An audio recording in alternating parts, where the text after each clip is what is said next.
ডেকা ল'ৰা আৰু ছাত্ৰ ছাত্ৰী বিশেষকৈ অসমৰ বাহিৰত যদি তেওঁলোকৰ মৃত্যু হয় তেওঁলোকৰ শৱদেহ সন্মান সহকাৰে আমি অসমলৈ উভতাই আনিম।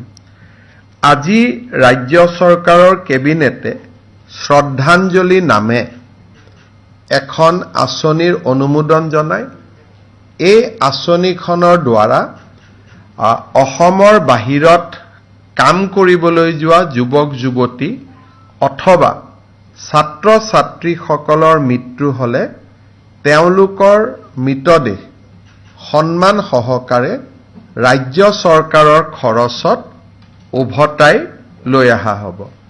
অৱশ্যে হস্পিটালত ট্ৰিটমেণ্টৰ কাৰণে যি ট্ৰিটমেণ্ট কৰিব যায় তেনেকুৱা ধৰণে ৰোগীৰ মৃত্যু হ'লে এই আঁচনিখনৰ সুবিধা নাপাব। এই আঁচনিখন অসম আৰক্ষীৰ স্পেচিয়েল ব্ৰাঞ্চে চোৱা চিতা কৰিব।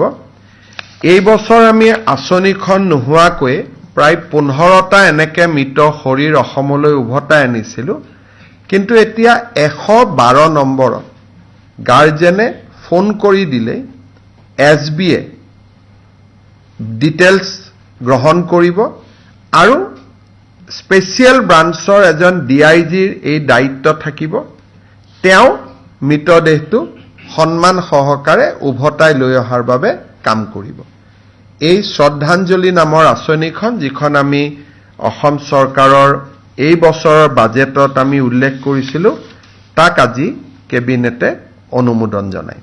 ডেকা ল'ৰা আৰু ছাত্ৰ ছাত্ৰী বিশেষকৈ অসমৰ বাহিৰত যদি তেওঁলোকৰ মৃত্যু হয় তেওঁলোকৰ শৱদেহ সন্মান সহকাৰে আমি অসমলৈ উভতাই আনিম। আজি ৰাজ্য চৰকাৰৰ কেবিনেটে শ্ৰদ্ধাঞ্জলি নামে এখন আঁচনিৰ অনুমোদন জনায়।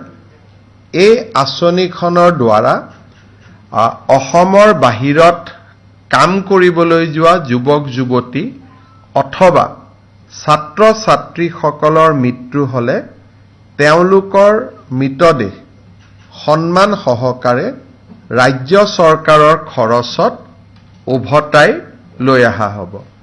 অৱশ্যে হস্পিটালত ট্ৰিটমেণ্টৰ কাৰণে যি ট্ৰিটমেণ্ট কৰিব যায় তেনেকুৱা ধৰণে ৰোগীৰ মৃত্যু হ'লে এই আঁচনিখনৰ সুবিধা নাপাব।